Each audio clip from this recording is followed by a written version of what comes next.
Shalom, selamat pagi saudara. Hari ini saudara, kita dalam 2 bulan ini kita memperingati hari-hari besar dalam hidup kita sebagai anak-anak Tuhan. 50 hari yang lalu kita merayakan kebangkitan Tuhan Yesus. Ya saudara, kalau saudara tanya saya, Pastor, kalian semua berbicara tentang bahwa Tuhan, Yahweh adalah Tuhan yang hidup. Apa yang membuat kekristenan itu benar? Jawabannya cuma satu saudara, Yesus bangkit. Saudara, orang lain boleh ngomong, dia bisa menunjukkan jalan ke sana, tapi saudara, tidak pernah ada yang bisa menunjukkan buktinya bahwa dia berasal dari sana. Ya saudara, kita bersyukur Yesus yang asalnya dari sana datang ke dunia ini, hidup di bawah tuntutan hukum Taurat, menjalankan semua tuntutan hukum Taurat, dan waktu dia berhasil menjalankan semuanya, kreditnya diberikan kepada kita. Ya saudara, dan waktu dia disalib, saudara, dia menanggung seluruh dosa umat manusia dari yang dulu, sekarang sampai yang masa depan. Bahkan keturunan-keturunan kita, anak-anak ilahi kita yang belum lahir, dia sudah tahu ujung hidupnya dan dia sudah tanggung semuanya waktu dia di atas kayu salib. Dan dia katakan, it is finished, sudah selesai. Saudara, dan waktu dia menyerahkan nyawanya, sekali lagi saudara, tidak ada yang membunuh Tuhan Yesus. Dia bisa bergantung di sana selama-lama yang dia mau. Tapi waktu dia memutuskan, Bapa, ke dalam tanganmu aku serahkan nyawaku. Lalu dia menghembuskan nafasnya. Selesai.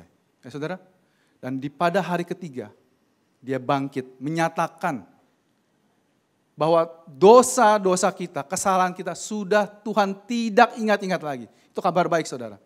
Saudara bisa hidup tenang, damai sejahtera, bahagia sejahtera, tenang, penuh sukacita hari ini saudara. Karena saudara punya jaminan. Di bulan ini Pastor Fedri dan Pastor Yudi berkali-kali mengingatkan kita bahwa damai sejahteranya sudah dia berikan buat kita. Bahkan bukan hanya sekali, kita di sandwich dengan damai sejahtera yang Tuhan berikan. Supaya sekarang kita sebagai anak-anak Tuhan bisa menjalani hidup hari demi hari. Banyak tantangan, banyak pergumulan, banyak kabar-kabar buruk di sekeliling kita. Tapi puji nama Tuhan, kita berdiri di atas batu karang yang teguh. Yesus sudah bangkit menebus, membayar dosa kita semua. Ya saudara, dan 10 hari lalu Yesus terangkat ke surga. Ya saudara, dan hari ini kita memperingati hari pencurahan Roh Kudus, hari Pentakosta. Pentakosta sendiri hanya berarti literally 50, ya saudara, karena memang ini adalah hari ke-50. Saudara, buat kebanyakan dari kita sudah tahu bahwa di perjanjian lama, bangsa Israel merayakan hari Pentakosta berbeda dengan apa yang kita rayakan hari ini saudara. Anak-anak Tuhan merayakan hari Pentakosta dengan revelation yang berbeda, pewahyuan yang berbeda. Orang-orang di perjanjian lama bangsa Israel, waktu mereka keluar dari penjajahan Mesir, mereka berjalan 50 hari setelah mereka hari Paskah itu, mereka sampai di Gunung Sinai. Dan seperti saudara ketahui ceritanya, mereka waktu Musa memanggil para tetua, Tuhan akan memberikan perintah-perintahnya kepada kalian. Langsung mereka menjawab, apapun yang Tuhan perintahkan kami sanggup jalankan. Dalam sense seperti itu saudara, mereka menyombongkan dirinya, apapun yang Tuhan perintahkan kami sanggup menjalankannya. Padahal mereka belum mendengar apapun perintahnya. Orang Israel percaya saudara, waktu di hari Pentakosta itu Tuhan memberikan hukum Taurat kepada Musa dan diberikan kepada bangsa Israel. Apa hasilnya saudara? Hari Pentakosta di perjanjian lama. 3.000 orang di kaki Gunung Sinai mati. Karena begitu Musa turun, dia melihat hukum nomor 1 dan nomor 2 langsung dilanggar. Tidak ada Allah lain di hadapanku. Jangan membuat patung untuk disembah, mereka sudah langgar. Jadi waktu itu 3.000 orang mati. Tapi di perjanjian yang baru, saudara nanti bisa baca di Kisah Rasul pasal 2. Waktu Yesus bilang, kamu jangan kemana-mana. Pastor Fedri minggu lalu bilang. Mereka hasilnya apa? Obedient. Mereka taat. Waktu kita sebagai anak-anak Tuhan dengar sama Tuhan, hasilnya adalah ketaatan. Jadi waktu Yesus bilang, jangan kemana-mana, mereka stay di sana. Ya saudara, di hari ke-50, mereka sedang nunggu di ruang atas. Ya saudara, ruang atas adalah ruang di mana mereka melakukan perjamuan terakhir. Nanti kalau saudara ada kesempatan ke Israel suatu hari, nanti saudara akan dibawa ke tempat yang namanya upper room. Dipercaya ini adalah ruangan waktu Yesus terakhir, di malam terakhir mengadakan perjamuan kudus. Di situ Yesus membasuh kaki murid-muridnya. Di situ Yesus menjanjikan penghibur. Ya saudara, dan mereka sedang duduk di ruang atas. Saudara bisa baca di Kisah Rasul 2 ayat 2. Mereka duduk di loteng di Bukit Sion. Dikontraskan dengan perjanjian lama. Bangsa Israel berdiri di kaki gunung sebagai hamba. Ini anak-anak Tuhan sedang duduk di bukit di loteng atas. Ya saudara, Roh Kudus mengkontraskan kedua kejadian ini saudara. Karena hasilnya juga sangat berbeda. Di kaki gunung Sinai, 3.000 orang mati begitu Tuhan mengirimkan 10 hukum Taurat. Tetapi di perjanjian yang baru, Roh Kudus Tuhan datang dengan seperti angin kencang saudara. Menandakan apa saudara? Menandakan bahwa Roh Tuhan enggak sabar, ingin segera masuk ke dalam setiap anak-anak Tuhan. Saudara, saat ini saudara sedang dimeteraikan oleh Tuhan. Saudara sudah menerima hidup yang baru. Saudara sudah menerima Tuhan Yesus sebagai Tuhan dan Juru Selamat saudara. Dan Tuhan memberikan meterai buat setiap kita. Saudara memiliki suatu mark dalam diri kalian yang tidak bisa kita lihat. Tetapi iblis tahu bahwa saudara bukan milik dia lagi. Bahwa saudara adalah milik Tuhan. Itulah sebabnya karena dia tidak bisa ganggu saudara.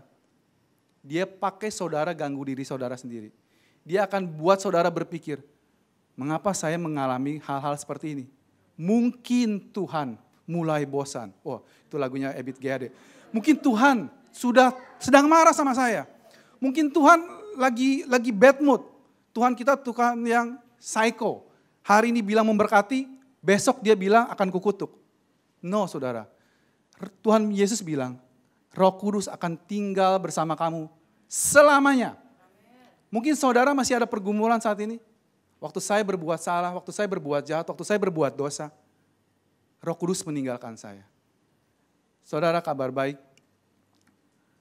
bahwa bahkan Paulus mengajarkan setiap gerejanya, khususnya di Korintus. Gereja yang terkenal paling tidak beradab, ya saudara. Paulus memanggil mereka, hai orang-orang kudus. Saat ini, kalau Yesus memanggil kalian, Saint Rudy, Saint Atung, Saint Dion, Saint John. Kalian adalah orang-orang kudus. Karena Tuhan tidak melihat perbuatan kamu lagi. Yang Tuhan lihat adalah karya Yesus yang sudah selesai di atas kayu salib. Kamu aman, tenang, bisa hidup dengan pede, percaya Dia dalam setiap hari. Karena saudara tahu bahwa saudara sudah pasti dapat tempat di sana. Ya saudara, saudara tidak perlu khawatir lagi. Buat kita yang hidup dalam masa kegelapan seperti ini, dengan serangan COVID dan sebagainya di luar sana, saudara itu punya win-win solution. Kabar baik buat saudara yang sedang mengalami pergumulan. Apakah itu saudara sendiri, apakah itu buat orang tua saudara, buat orang-orang yang saudara kasihi. Hasil akhir dari setiap anak Tuhan, either dia sembuh nama Tuhan dipermuliakan, atau kalaupun dia berpulang juga win-win solution. Karena akhirnya orang-orang itu bersama dengan Bapa kita. Tidak ada lagi pergumulan. Semuanya sukacita. Ya saudara, pagi ini saya mau mengajak saudara melihat kisah waktu Yesus pelayanan di bumi ini saudara. Saya mengambil suatu kisah dari Yohanes, seperti saudara ketahui, dalam kitab Yohanes adalah kitab Injil yang berbeda dengan 3 Injil lainnya. Kalau Injil Matius, Markus, dan Lukas disebut dengan Injil sinoptik, ya, karena mereka melihat berasal kronologis. Yohanes melihat kehidupan Yesus berbeda, saudara. Karena di sini Yohanes melihat Yesus sebagai anak Allah, anak Tuhan, anak manusia yang dijanjikan di perjanjian lama. Ya saudara, dan mujizat-mujizat yang terjadi, yang dicatat oleh Matius, Markus, dan Lukas, disebut dengan tanda-tanda oleh Yohanes. Kenapa? Karena kita percaya, mujizat yang dicatat oleh Rasul Yohanes, di kitab Injil Yohanes, adalah tanda, saudara, sign. Tanda itu artinya apa saudara? Sedang menunjukkan kepada sesuatu, dalam hal ini kepada seseorang, yaitu Yohanes sedang menunjukkan kepada Yesus. Ya saudara, kita mungkin hafal ya saudara, mujizat-mujizat yang Yesus lakukan di kitab Yohanes. Yang pertama, air menjadi anggur, ya saudara. Yang kedua, waktu Yesus menyembuhkan anak perwira secara jarak jauh, yang menunjukkan bahwa dia tidak terikat dengan ruang. Waktu tadi dia mengubah air menjadi anggur, Yesus tidak terikat dengan waktu. Dia bisa mengubah air menjadi anggur, bukan hanya anggur yang kualitas ecek-ecek, tetapi kualitas yang terbaik. Dan seperti kita ketahui, untuk menjadikan anggur kualitas terbaik perlu waktu bertahun-tahun. Makin tua makin bagus. Sama seperti kita para laki-laki, makin tua makin bagus. Haleluya. Ya. Oke, yang ketiga, nah kita akan ngomong tentang yang ketiga, saudara, penyembuhan di kolam Bethesda. Waktu kita terbatas, langsung saja kita buka di Yohanes 5, penyembuhan pada hari Sabat di kolam Bethesda. Sesudah itu ada hari raya orang Yahudi dan Yesus berangkat ke Yerusalem. Di Yerusalem dekat pintu gerbang domba ada sebuah kolam yang dalam bahasa Ibrani disebut Bethesda. Ada 5 serambinya. Dan di serambi-serambi itu berbaring sejumlah besar orang sakit. Orang-orang buta, orang-orang timpang, dan orang-orang lumpuh yang menantikan goncangan air kolam itu. Sebab sewaktu-waktu turun malaikat Tuhan ke kolam itu dan menggoncangkan air itu. Barang siapa yang terdahulu masuk ke dalamnya, sesudah goncangan air itu akan menjadi sembuh apapun juga penyakitnya. Di situ juga ada seorang yang sudah 38 tahun lamanya sakit. Ketika Yesus melihat orang itu berbaring di situ dan karena ia tahu bahwa ia telah lama dalam keadaan itu, berkatalah ia kepadanya, "Maukah engkau sembuh?" Jawab orang sakit itu kepadanya, "Tuhan, tidak ada orang yang menurunkan aku ke dalam kolam itu apabila airnya mulai goncang. Dan sementara aku menuju ke kolam itu, orang lain sudah mendahului aku." Kata Yesus kepadanya, "Bangunlah, angkatlah tilammu dan berjalanlah." Dan pada saat itu juga, sembuhlah orang itu, lalu ia mengangkat tilamnya dan berjalan, tetapi hari itu hari Sabat. Karena itu orang-orang Yahudi berkata kepada orang yang baru sembuh itu, "Hari ini hari Sabat dan tidak boleh engkau memikul tilammu." Akan tetapi ia menjawab mereka, "Orang yang telah menyembuhkan aku, dia yang mengatakan kepadaku, angkatlah tilammu dan berjalanlah." Mereka bertanya kepadanya, "Siapakah orang yang berkata kepadamu, angkatlah tilammu dan berjalanlah?" Karena ini bertentangan dengan hukum Taurat, ya saudara. Tetapi orang yang baru sembuh itu tidak tahu siapa orang itu, sebab Yesus telah menghilang ke tengah-tengah orang banyak di tempat itu. Kemudian Yesus bertemu dengan dia di dalam bait Allah lalu berkata kepadanya, "Engkau telah sembuh, janganlah berbuat dosa lagi supaya padamu jangan terjadi yang lebih buruk." Orang itu keluar lalu menceritakan kepada orang-orang Yahudi bahwa Yesuslah yang telah menyembuhkan dia. Dan karena itu orang-orang Yahudi berusaha menganiaya Yesus karena ia melakukan hal-hal itu pada hari Sabat. Tetapi ia berkata kepada mereka, "Bapakku bekerja sampai sekarang, maka aku pun bekerja juga." Sebab itu orang-orang Yahudi lebih berusaha lagi untuk membunuh Yesus. Bukan saja karena ia meniadakan hari Sabat, tetapi juga karena ia mengatakan bahwa Allah adalah Bapaknya sendiri dan dengan demikian menyamakan dirinya dengan Allah. Saudara, dari ayat-ayat ini saudara, satu hal sangat jelas di sini. Waktu orang ini disembuhkan, dia menyembah Yesus. Minggu lalu Pastor Fedri juga bilang, waktu Yesus terangkat ke surga, orang-orang sujud menyembah dia. Saudara tahu, dalam budayanya orang Yahudi, sama seperti kebanyakan manusia di dunia ini, mereka bilang, percaya, tidak ada yang patut disembah kecuali Tuhan. Betul ya saudara? Di sini dinyatakan jelas bahwa Yesus menerima mereka menyembah dia. Kalau Yesus bukan Tuhan, Yesus akan bilang, jangan sembah. Ya, saya bukan Tuhan. Kalau dia memang bukan Tuhan. Tapi ini berkali-kali Alkitab bilang, mereka manusia-manusia menyembah Yesus dan Yesus menerimanya. Ya saudara, bahwa Yesus adalah Tuhan. Jadi saudara tidak perlu pikirkan, shake it off seperti kata Taylor Swift kemarin ya. Shake it off. Karena hater always hate. Jangan sampai saya joget saudara ya. Memang begitu. Karena mereka berusaha, ada selubung dalam mata mereka saudara. Kita gak bisa salahkan. Ada selubung dalam mata mereka. Mereka memakai cadar sehingga mereka tidak bisa melihat kebenarannya. Dan perlu Tuhan sendiri yang membukakan. Itulah tugas kita sebagai anak-anak Tuhan. Kita preach the good news. Biar Roh Kudus yang menuainya, saudara. Bagian kita adalah menaburkan firman, menaburkan kabar baik. Bahwa Yesus sudah mati buat kalian. Yesus sudah menebus dosa kamu. Terima dia sebagai Tuhan dan Juru Selamat. Kalau mereka menolak, itu ruginya mereka. Saudara, Roh Kudus yang akan melembutkan hati mereka dan mereka. Karena saudara, kalau saudara rindu orang tua saudara, saudara kalian, teman baik kalian menerima Yesus sebagai Tuhan dan Juru Selamat. Terlebih lagi Tuhan sudah bayar hutangnya kita semua. Yesus sudah mati buat mereka semua. Dia jauh lebih rindu mereka semua diselamatkan daripada kita. Saudara, itu akan membuat saudara lega bahwa ternyata Tuhan jauh lebih mengasihi mereka daripada saya. Saudara. Oke, di cerita ini saudara, Yesus sedang berada di kolam Bethesda. Bethesda, seperti kita tahu, Beth itu artinya rumah dan Hesed artinya kasih karunia. Jadi Bethesda artinya rumah kasih karunia. Ya saudara, minggu lalu juga Pastor Fedri cerita Yesus senengnya tinggal nginep di Betania. Yang artinya rumah of suffering, rumah orang-orang susah, rumah orang-orang sakit. Dan dia juga senang tinggal sama kita. Itulah kenapa kami selalu mengajak kalau kita ada keluhan, ada unek-unek, kesel sama orang, kesel sama diri sendiri, menghukum diri sendiri, benci sama orang, khawatir, takut, dan sebagainya saudara. Datang sama Tuhan. Karena Tuhan senangnya begitu. Tuhan rindu hidup di tengah-tengah kita.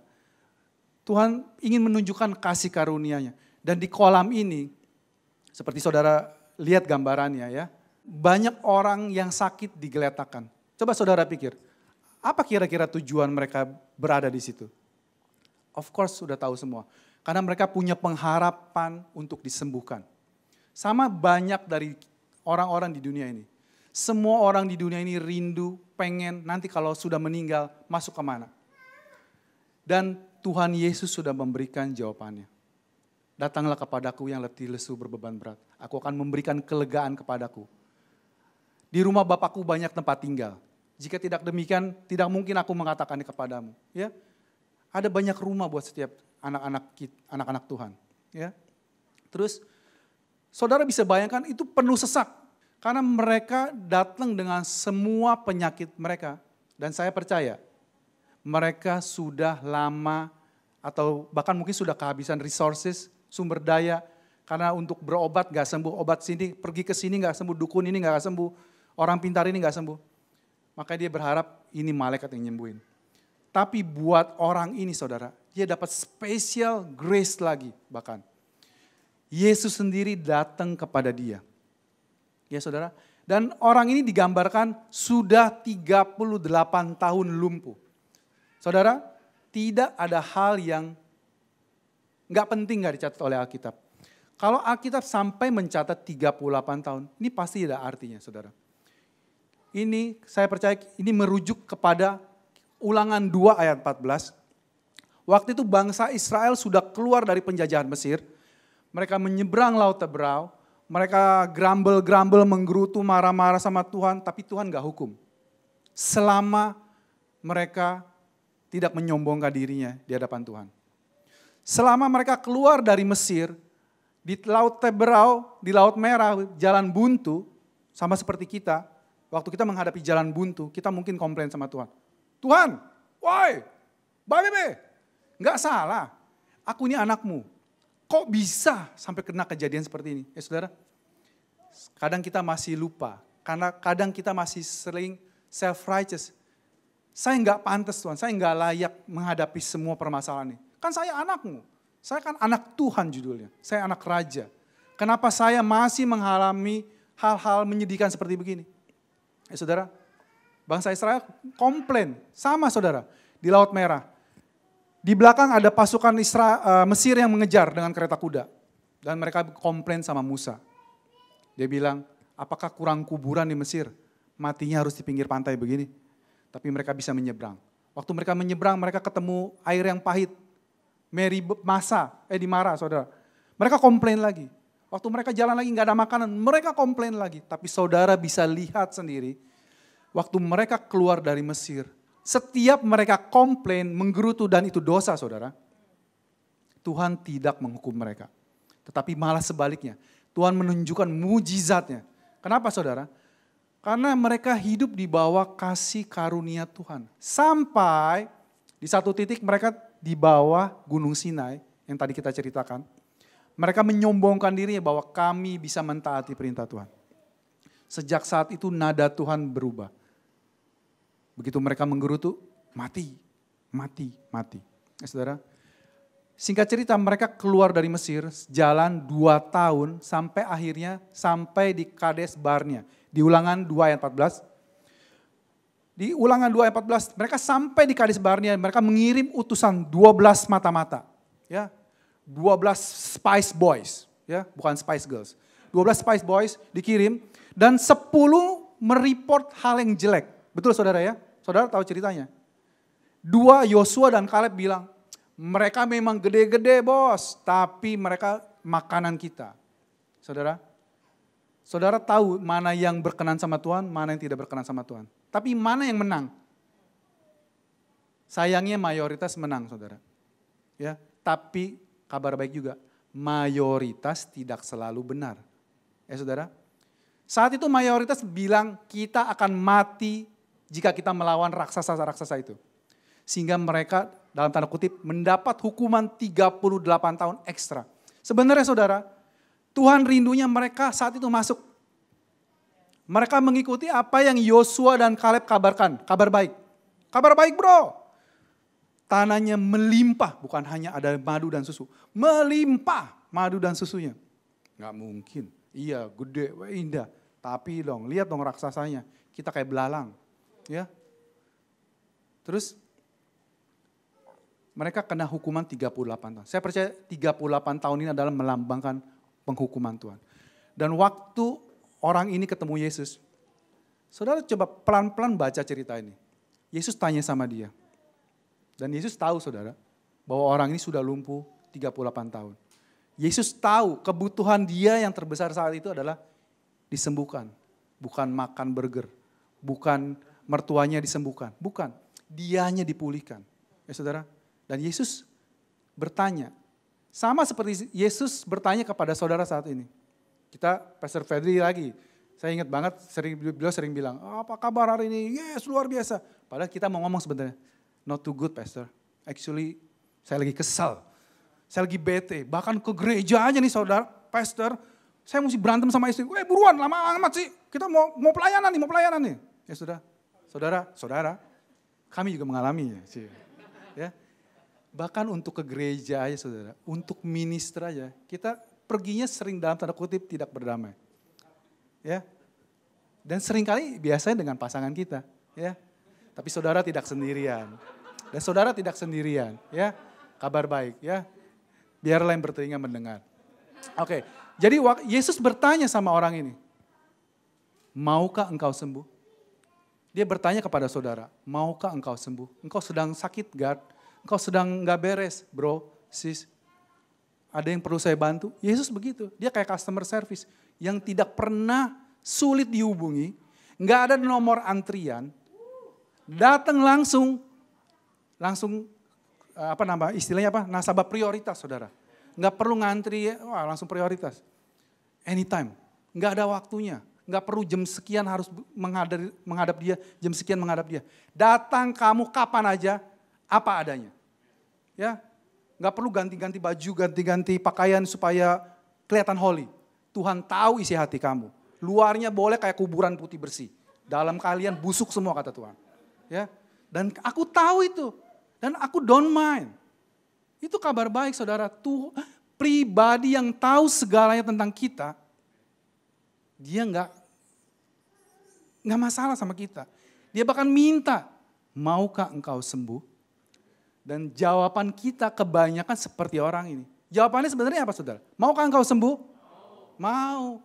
Tapi orang ini bilang, tapi nggak ada yang nolong saya begini. Ya kan? Kita ini sering jagonya bikin alasan.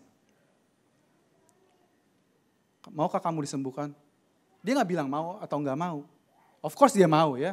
Tapi dia bilang, nggak ada yang nolong saya Pak. Saya waktu air goncang-goncang, mending orang rumah saya juga rada-rada, udah tahu saya timpang. Mestinya saya taruhnya di pinggir kolam, kenapa? Begitu goncang saya tinggal plung gitu kan. Mungkin dia perlu beberapa step karena tempat lain sudah dihuni orang yang duluan. Dan apesnya saudara, dia sudah 38 tahun. Saya nggak tahu dia berapa lama dia nongkrong di situ. Ini sebenarnya saya berusaha mencari gambar yang dia nggak persis dekat kolam, agak jauhan dikit. Ya saudara, ya tapi untuk kemudahan ilustrasi ya dekat kolam lah. Saya percaya dia nggak dekat-dekat banget. Karena kalau dia di tepi kolam dia tinggal seperti saya bilang tadi. Karena dia membutuhkan ada orang yang mengangkat dia untuk sampai ke situ. Saudara, setiap kita berapa kali, saya ingat terakhir saya ngobrol selalu tentang, yang pertama tentang Mephibosheth yang timpang. Beberapa waktu lalu yang orang lumpuh yang diturunkan dari atap. Karena ini adalah gambaran kita. Kita semua manusia adalah manusia yang timpang. Orang yang lumpuh, orang yang tidak bisa ngapa-ngapain, yang perlu ditolong oleh Tuhan sendiri. Dan ini waktunya buat saudara yang hari ini, yang hidup kamu masih nggak kemana-mana. Puluhan tahun kalian berjalan menjalani hidup ini. Dan kalian belum settle kemana kalian akan pergi setelah kalian meninggal. Yesus hari ini berkata lagi kepada saudara, maukah engkau menerima aku? Jawabannya ditawarkan ke depan dia. Tapi kita bisa melihat Tuhan kita adalah Tuhan yang sabar. Walau orang ini bilang ngejawabannya kemana-mana saudara. Tidak ada orang yang menggotong aku. Ya. Jawab orang itu, Tuhan tidak ada orang yang menurunkan aku ke dalam kolam itu apabila airnya mulai goncang sementara aku menuju ke kolam itu. Sehingga dia sudah terlambat keduluan orang lain. Mungkin saudara punya bisnis, penawaran, ya kalah cepat. Ya kalah cepat. Saudara, di dalam Tuhan nggak ada yang namanya kalah cepat. Ya saudara, karena perlombaan kita bukan buat yang cepat, bukan buat yang kuat. Ya, firman Tuhan berkata gitu. Kepada siapa Tuhan berkenan, dia yang akan Tuhan buat menjadi berhasil. Ya saudara. Terus setelah disembuhkan, saudara tahu ceritanya juga. Setelah disembuhkan Tuhan Yesus bilang, angkatlah tilammu dan berjalanlah. Tuhan kasih perintah dan kita kembali melihat buah daripada waktu kita menuruti perintah Tuhan. Obedientnya. Ya, waktu dia disembuhkan, dia angkat tilamnya dan berjalanlah. Saudara bisa bayangkan. Bayangkan kami sebagai pastor di sini, katakanlah punya jemaat satu yang timpang. Pura-puranya kita orang Yahudi ya saudara. By the way buat yang di luar sana yang kagak ngerti, orang Yahudi itu benci orang Kristen. Ente pikir sama, ente pikir cinte. Dia orang itu lebih benci bahkan mungkin kepada orang Kristen. Karena orang Kristen yang membinasakan 6 juta bangsa mereka. Mereka membuat museum di Israel sana untuk mengingat pembantaian yang dilakukan oleh orang Kristen kepada mereka. Ya saudara, itu sideway. Oke. Jadi, angkatlah tilammu dan berjalan. Itu melanggar hukum yang tradisi yang dibuat oleh pemimpin-pemimpin Yahudi. Orang Yahudi itu dikasih perintah Tuhan 10 sekian, terus mereka menguraikan. Mereka membuat pagar. Jangan membunuh. Jangan membunuh itu gimana ya? Misalnya jangan begini. Jadi kasih pagar supaya kita nggak sampai ke intinya, ke core-nya. Dan totalnya ada 613. Dan salah satu diantaranya adalah tidak boleh mengangkat barang keluar masuk. Ini saudara bisa buka di Yeremia 17 ayat 21. Itu ada referensinya bahwa tidak boleh ada yang membawa barang keluar masuk pada waktu hari Sabat. Dan dia bawa barang, bawa tilam. Tapi saudara bisa bayangkan sebagai pemimpin agama Yahudi, jika ada salah satu jemaatnya lumpuh sudah 38 tahun, dan dia mungkin sering minta didoain, Rabi doain saya. Tapi gak sembuh-sembuh saudara. Dan waktu dia sembuh, apa respon mestinya para pemimpin-pemimpin ini? Logikanya saudara, haleluya, jemaat saya sembuh, mujizat. Walaupun bukan saya yang nyembuhin istilahnya gitu kan. Tapi manusia itu dasar emang rada-rada, pengen ambil kredit. Umpama nih sekarang lagi ada pencurahan Roh Kudus. Ada kesembuhan terjadi. Kalian bisa sering lihat kan? Pastor Yudi tiba-tiba saya berdoa, saya merasakan ada ini. Dan ada yang disembuhkan. Ya, itu semua karena kemurahan Tuhan. Dan kebetulan Tuhan memakai pastor untuk menyembuhkan anak-anaknya. Dan mesti kita bersuka cita. Tetapi orang Yahudi ini bete dia. Gak boleh kamu melanggar gini. Mestinya dia melihat ke sisi satunya. Haleluya bro, udah sembuh. Bukan hanya bisa berdiri doang, bisa ngangkat barang lagi. Sekalian nih bawain barang saya, mesti gitu kan? Ya kan? Dia enggak. Terus siapa yang nyuruh kamu? Saya belum tanya namanya tadi. Tapi dia suruh saya. Orang yang menyembuhkan saya bilang, angkatlah tilammu dan berjalanlah. Dan saking obedientnya, orang ini bukan hanya jalan di situ. Dia mungkin udah ngider-ngider bikin orang Yahudi bete. Sepet gitu, lihat matanya ada orang bawa-bawa barang. Ya, dia bahkan diceritakan di ayat berikutnya. Yesus ketemu lagi sama dia di dalam bait Allah. Tolong lihat petanya, jarak antara bait Allah dengan kolam Bethesda. Ini kurang lebih ada jarak, saudara. Mungkin jalan kaki itu perlu 10 menit mungkin sampai bait Allah. Dan saya percaya orang ini udah 38 tahun gak pernah jalan, saudara. Dia pasti jalan sambil, dan semua orang mengenali dia. Ini orang kan yang biasanya ketemu di kolam Bethesda. Sekarang dia udah sembuh. Dia menjadi kesaksian berhilir mudik jalan kemari. Dan dia bahkan cari mati, masuknya ke dalam bait Allah. Dan Yesus ketemu lagi sama dia. Dan saya percaya, dia itu begitu bersuka cita. Dia itu, apa namanya ya, pengen menunjukkan kabar baik ini sama semua orang. Saya sudah sembuh. Ada orang yang menyembuhkan saya. Dan dia bilang, angkatlah tilammu dan berjalanlah. Dan saya lakukan. Ya saudara, kalau saudara betul-betul anak Tuhan dan Tuhan bilang sama saudara. Dan saudara lakukan apa yang dia suruh sama saudara. Lakukan saudara. Ya, karena itu hasilnya pasti betul. Dan kembali lagi, itulah kenapa orang Yahudi tambah benci sama Yesus. Kenapa? Karena dia menyamakan diri dengan Allah. Jelas bahwa dia mengaku diri sebagai Allah. Waktu Yesus dihadapkan kepada Kayafas, imam besar saat itu. Siapa? Apakah betul engkau anak Allah? Terus Yesus bilang, engkau sendiri yang mengatakannya. Ini adalah Hebraism saudara. Artinya, kamu tuh ngomong dengan tepat sekali. Itu artinya maksudnya. Jadi itulah kenapa si imam besarnya itu si Kayafasnya tanpa dia sadari, dia merobek-robek baju keimamannya. Dan itu adalah pelanggaran menurut hukum Harun. Dalam imamat, seorang imam besar tidak boleh menyobek bajunya. Dan tanpa disadari oleh si Kayafas, dia menyobek keimamannya di depan keimaman yang baru. Keimaman Harun selesai, keimaman Melkisedek datang. Ya saudara, dia merobek jubahnya. Jadi berkali-kali Yesus menyatakan dirinya adalah Tuhan. Ya saudara, menurut bahasa Alkitab, semua orang yang sakit di dalam Alkitab, kita pikir mungkin karena dia mandi malam-malam naik motor nggak pakai jaket, jadi besokannya flu, demam. Ya, menurut Alkitab semua yang sakit itu karena berbuat dosa. Jadi buat mereka udah punya mindset kalau sakit itu pasti karena sesuatu roh. Makanya ada orang yang membungkuk gitu ya, wanita membungkuk. Yesus melihat dan rohnya dibebaskan dan dia lempeng. Ya saudara, gitu. Jadi Yesus bilang jangan berbuat dosa lagi karena bisa tambah parah kamu. Ya, oke. Sebab itu orang-orang Yahudi lebih berusaha lagi untuk membunuh dia.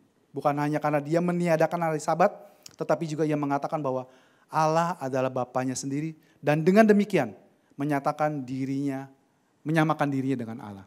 Ya saudara, hari ini kabar baik diberitakan bahwa Yesus adalah Tuhan. Tuhan atas semesta ini. Bukan Tuhan bagi orang-orang Kristen saja. Dia adalah Tuhan atas ciptaannya. Kebetulan orang-orang yang percaya kepada Yesus disebut orang Kristen. Kekristenan bukanlah sebuah agama.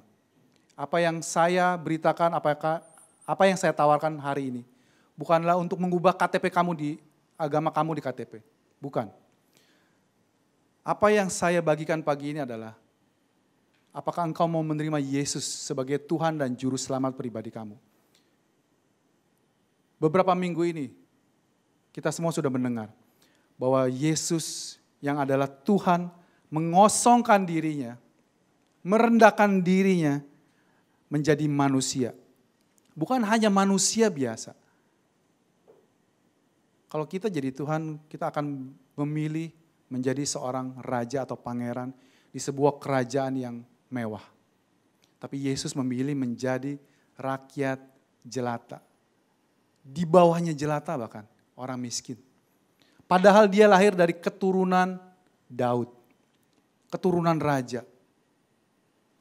Mungkin di Israel istilahnya ada kekayaan gue yang gak bakalan habis 14 turunan. Kalau kita 7 turunan ya. Karena bangsa Israel, Yesus itu lahir adalah 14 keturunan setelah pembuangan. Ya saudara, jadi keturunan raja tapi miskin. Bahkan untuk mempersembahkan korban, Maria dan Yusuf cuma bisa kasih burung. Itu tandanya dia miskin. Dia gak bisa kasih bahkan kambing atau domba. Ya saudara, dia merendahkan dirinya lahir di kandang binatang. Tidak ada saya rasa di sini yang menyaksikan di YouTube apalagi. Bisa beli handphone soalnya. Ya. Lahir di kandang.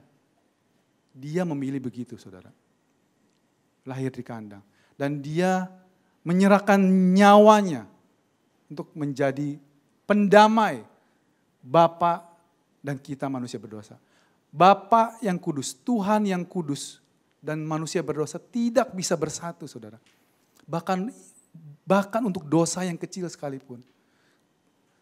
Tidak ada manusia yang bisa menyelamatkan dirinya sendiri. Itu adalah gambaran orang di kolam Bethesda tadi. Dia tidak ada kemampuan untuk menyelamatkan dirinya sendiri. Untuk itulah Yesus datang kepada dia. Ini adalah gambaran saudara dan saya. Saudara dan saya perlu ditolong. Roh Kudus datang membuat kita bisa berkata, yes, aku menerima Tuhan, Yesus Tuhan sebagai Tuhan dan Juru Selamat pribadi saya. Tuhan adalah Bapak saya, penyelamat saya, kakak tertua saya, teman setia saya, penolong saya, penyembuh saya. Dia adalah segalanya buat saudara dan saya.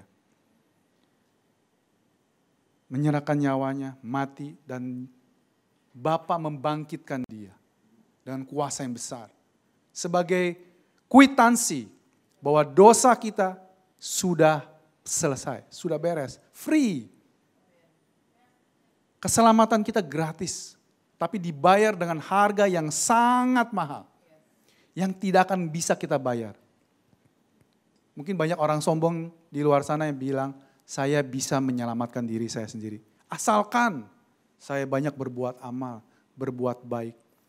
Kitab suci berkata, bahkan kesalehanmu bagaikan kain kotor di hadapan Tuhan. Itu kesalehan bro, sis, gimana dosa kalian. Tapi saudara dan saya sama. Dan Tuhan mati menebus, dibangkitkan sebagai bukti pembayaran lunas. Bukan hanya itu saja. Dia naik ke surga menyiapkan tempat buat saudara dan saya. Dan dia adalah Tuhan yang senang memberi. Dan waktu dia meninggalkan murid-muridnya tidak dibiarkan sendirian. Dia memberikan penolong, penghibur. Dalam bahasa asli parakletos adalah lebih tepatnya ke advokat, pembela. Karena dalam setiap hari Tuhan tahu kita pasti tertuduh, kita pasti dituduh. Kamu lemah iman kamu, orang Kristen, gereja di GBC lagi, dengerin kabar baik, hidup masih begini, pret banget kamu. Itulah Roh Kudus gunanya buat ngingetin kita. Hey God, Tuhan sayang kamu adalah anak Allah. Kamu mungkin hidupnya lagi merasa pret, tapi Tuhan selalu melihat kamu seperti Yesus. Karena Yesus, bukan karena kamunya, karena ada Yesus di dalam kamu. Dan Roh Kudus itu tinggal di dalam kita sebagai meterai. Sampai selama-lamanya. Tidak pernah dia tarik saudara. Kalau saudara melihat di perjanjian lama, bahkan kayak Daud, Saul, ya, waktu Daud berbuat dosa, Daud sampai bermazmur. Jangan ambil rohmu dariku. Dan kita kadang-kadang masih beberapa tempat masih bernyanyi tentang itu. Ya saudara, Tuhan tidak akan pernah menariknya daripada engkau. Karena dia tugasnya untuk mengingatkan siapa engkau di dalam Kristus. Ya saudara. Saudara, karena hari ini bertepatan dengan hari Pentakosta, hari pencurahan Roh Kudus. Bukan kebetulan saudara. Saya percaya ini adalah waktunya buat dari setiap anak Tuhan. Yang sudah sekian lama hidup menerima Tuhan Yesus.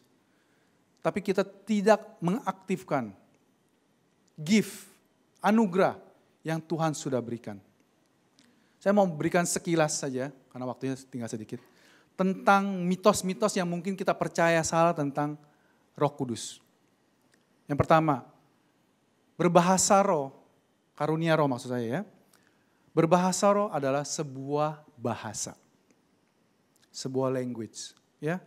Terus buat yang belum pernah menerima, mengaktifkan bahasa roh, sama seperti bahasa-bahasa lainnya. Saya percaya banyak dari kita minimal punya 2 bahasa. Ya, bahasa Indonesia yang biasanya fluent, yang lebih fasih. Dan bahasa kedua, katakanlah bahasa Inggris. Apakah waktu kita belajar bahasa Inggris pertama kali kita langsung, hello, kayak di film-film? Enggak. Pasti ngomongnya, hello, good morning, selamat morning, ya kayak begitulah, berantak-berantakan.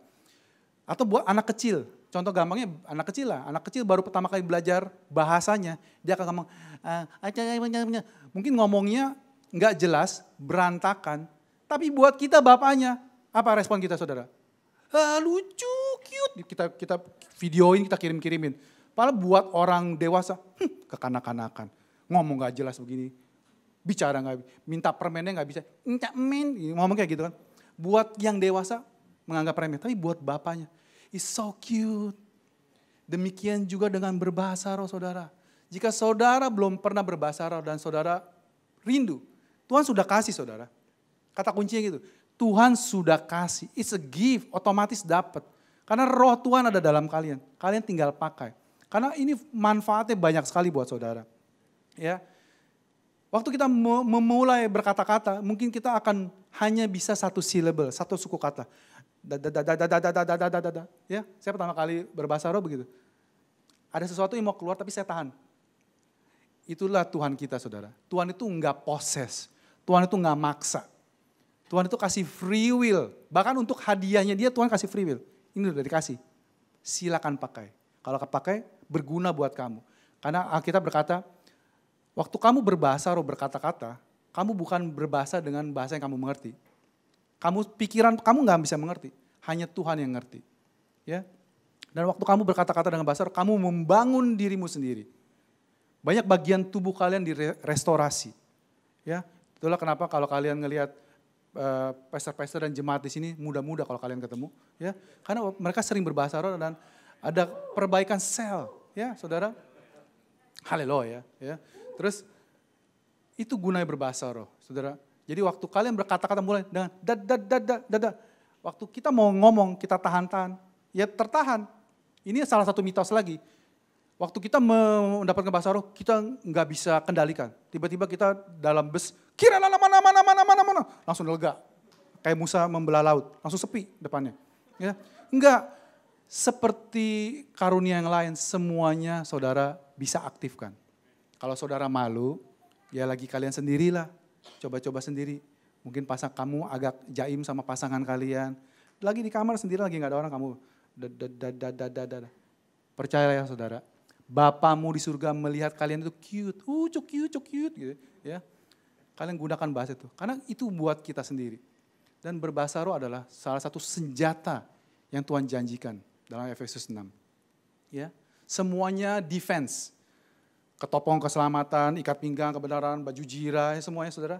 Hanya satu senjatanya, pedang roh. Waktu kita berbahasa roh. Mungkin saudara, Paulus juga bilang begini, aku berkata-kata berdoa dengan kata-kata yang bisa dimengerti, dengan juga kata-kata yang tidak dimengerti. Tapi buat kalau kita lagi berdoa di kerumunan, memang perlu kita menggunakan kata-kata yang bisa dimengerti. Saya nggak bisa berdoa, ada yang lagi kesusahan ekonomi, hubungan keluarga lagi hancur, bisnis lagi buntu, tuh saya kurala mana. Nggak nolong buat mereka saudara. Tapi waktu saya berkata-kata dengan bahasa yang dimengerti, Tuhan berkata, jadilah sembuh. Jangan kamu khawatir akan masa depanmu. Tuhan memegang keluarga kamu dan sebagainya. Saudara, Hari ini saudara, saya ajak saudara, jika saudara rindu Tuhan memenuhi saudara dengan karunia roh. Saya mau mengajak saudara untuk mulai berkata-kata. Saudara, pagi ini untuk saudara bisa mengaktifkan karunia yang Tuhan sudah berikan. Dan Tuhan rindu saudara memakai karunia itu saudara. Bukan untuk dia. Tuhan kita itu bukan Tuhan yang kurang dimuliakan kalau kita tidak menyembah dia. Dia itu Tuhan yang senang memberi. Dan waktu kita memakai pemberian dia, dia sungguh bersuka cita. Ya saudara, buat yang rindu, yang beraktifkan. Buat teman-teman yang lain yang sudah berbahasa roh, silakan berbahasa roh. Ya. Terima kasih Tuhan Yesus. Buat kabar baik pagi ini Tuhan. Kabar baik tentang bahwa Engkau menyambut kami. Menghampiri kami orang-orang yang timpang, orang-orang yang lumpuh. Orang-orang yang tidak mampu menyelamatkan diri kami sendiri Tuhan. Kami bersyukur Engkau datang kepada kami. Bukan hanya Engkau menyelamatkan kami, menyembuhkan kami. Tapi Engkau juga memberikan kami dengan banyak hadiah. Bapa, hari ini adalah hari pencurahan Roh Kudus. Roh-Mu telah dicurahkan ke atas setiap kami Tuhan. Bapak, aku berdoa buat anak-anak-Mu yang rindu Tuhan. Untuk menggunakan karunia yang Kau sudah berikan. Supaya mereka bisa berkata-kata, berdoa dengan apa yang tidak terpikirkan. Banyak dari kami mungkin tidak tahu apa yang ada di depan kami. Akan masa depan keluarga kami, teman-teman kami. Tapi waktu roh kami berdoa Tuhan. Engkau sendiri yang mengetahui apa yang ada di depan kami. Dan Engkau sudah berjalan di depan kami. Kami mungkin sering bersyukur atas hal-hal yang sudah kami lihat dan terlewati. Karena kami melihatnya Tuhan. Yang tadinya hampir kecelakaan kami melihat, kami mengucap syukur. Yang tadinya sakit disembuhkan kami bersyukur. Tapi kami kurang mensyukuri banyak hal yang tidak kami lihat. Karena banyak teman-teman kami, saudara-saudara kami yang berdoa bagi kami. Mari Roh Kudus.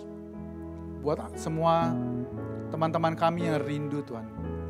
Untuk mengaktifkannya. Curahkan Tuhan untuk setiap kami. Sekian tara lama nama. Kiara lana. Kiara lada. Buat semua teman-teman yang sudah berbahasa roh. Silakan ungkapkan hatimu. Engkau mungkin tidak mengerti apa yang engkau doakan, tapi roh mengerti. Ini kabar baik saudara. Iblis tidak bisa menguping apa yang kita doakan. Dia tidak tahu apa yang kita keluhkan kalau kita tidak bicarakan. Dia tidak tahu hatimu sedang gundah gulana. Dia tidak tahu pergumulanmu. Sampai kamu bilang, Tuhan, saya sedang sakit, saya sedang bete. Dia bisa dengar. Dia tahu kamu sedang bete, kamu sedang sakit. Tapi waktu kamu dalam berbahasa roh, even kamu gak tahu apa yang kamu doakan. Tapi roh mengetahui. Sekiaralah mana. Tuhan, Engkau memenuhi anak-anakmu. Mungkin saat ini mereka banyak yang masih menahan diri Tuhan. Engkau berbicara dalam kesendirian mereka Tuhan. Engkau tunjukkan, Engkau ingatkan sekali lagi Tuhan. Betapa Engkau mengasihi mereka. Betapa Engkau rindu mereka menggunakan hadiah yang Tuhan sudah berikan buat mereka. Terima kasih Tuhan Yesus. Sekiaralah mana. Sekiaralah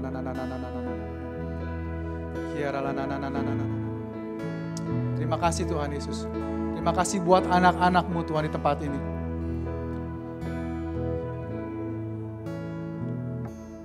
Buat semua yang sedang dalam tantangan kesehatan.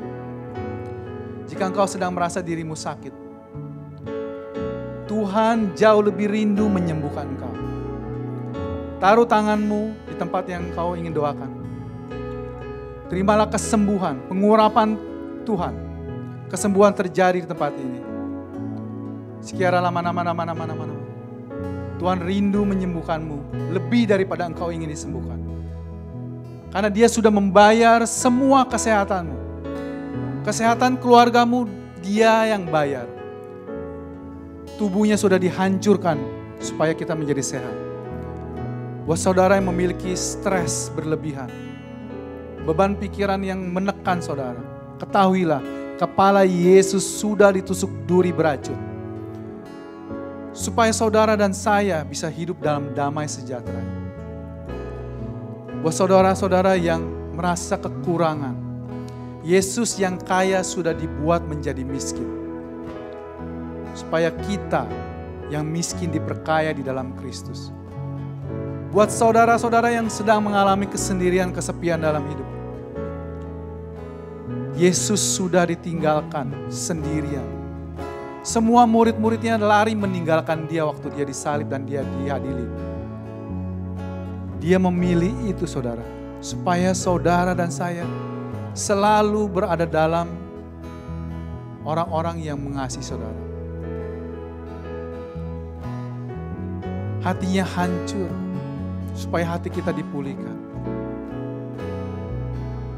Matanya mungkin sudah tidak bisa melihat lagi waktu terakhir Dia disalibkan. Darah kering menutupi matanya. Bahkan Dia meminum anggur yang asam. Supaya kutuk di perjanjian lama dipatahkan. Semua kutuk Dia serap. Jika saudara masih merasa saudara hidup di bawah kutuk karena orang tua kalian, kakek kalian, nenek kalian mengikat perjanjian dengan kuasa-kuasa kegelapan dan kalian sedang menanggung akibatnya, ketahuilah kabar baik ini. Pembebasan sedang terjadi.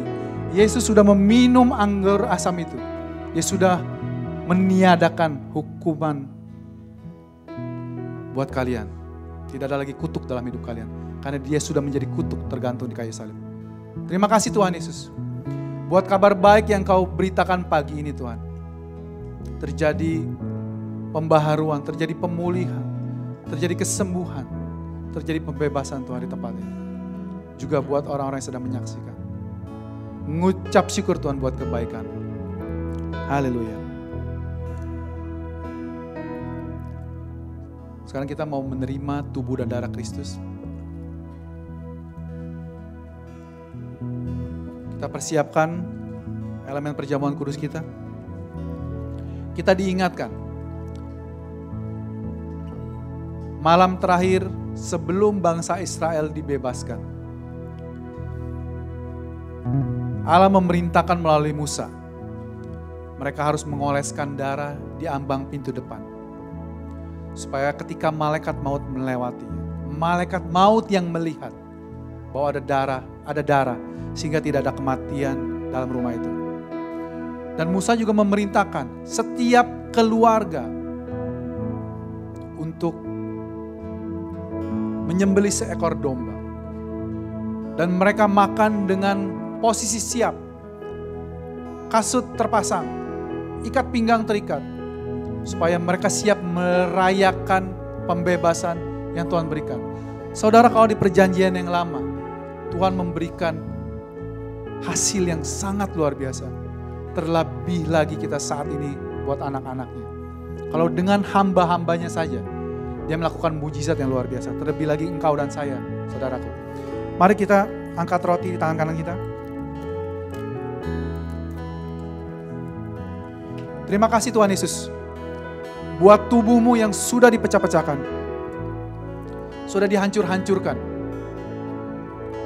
Supaya saya, keluarga saya, orang-orang yang saya kasihi Tuhan, sembuh. Kami menghargai Tuhan. Kami percaya apa yang sudah Engkau lakukan buat kami. Dan kami mau terima dengan penuh ucapan syukur di dalam nama Tuhan Yesus. Mari kita makan saudara.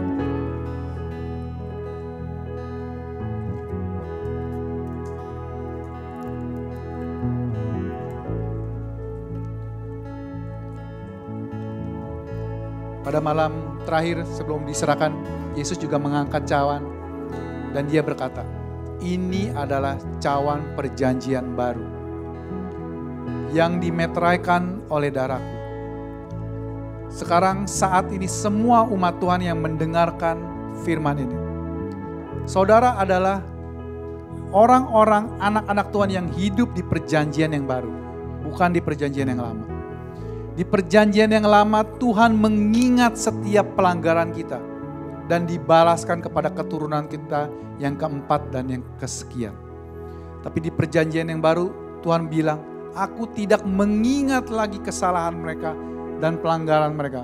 Haleluya. Terima kasih Tuhan Yesus. Buat darah-Mu yang sudah dicurahkan sekali untuk selamanya. Kami diampuni sekali untuk selamanya. Keselamatan kami kekal Tuhan. Karena darah-Mu kekal. Kami bersyukur Tuhan. Buat karya-Mu yang luar biasa dalam hidup kami. Kami menerima Tuhan pengampunan dosa dari-Mu. Sekali untuk selamanya. Dengan penuh ucapan syukur. Mari kita minum saudara. Terima kasih Tuhan Yesus. Buat tubuh-Mu dan darah-Mu yang menyatu dengan tubuh dan darah kami. Kami di dalam Engkau, Engkau di dalam kami. Kami adalah ciptaan yang baru. Yang lama sudah berlalu. Yang baru telah datang. Kami adalah anak-anak yang sangat dikasihi. Bersyukur kami mengenal Engkau Tuhan. Bersyukur Engkau datang kepada kami, mengangkat kami, menolong kami, menjadikan kami sembuh. Dan bukan hanya kami disembuhkan, kami semua bahkan diangkat menjadi anak-anak raja. Sama seperti Mephiboset yang tidak layak dilayakkan. Kami sungguh bersyukur, saudara. Kekasih Tuhan, mari kita angkat tangan. Kita mau akhiri ibadah ini.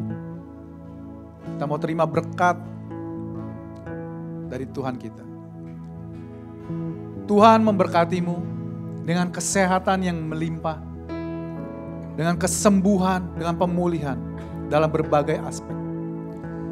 Dalam bidang kesehatan, dalam bidang ekonomi, dalam bidang hubungan, dalam apapun semua pergumulanmu, ingat Tuhan selalu ada bersama engkau.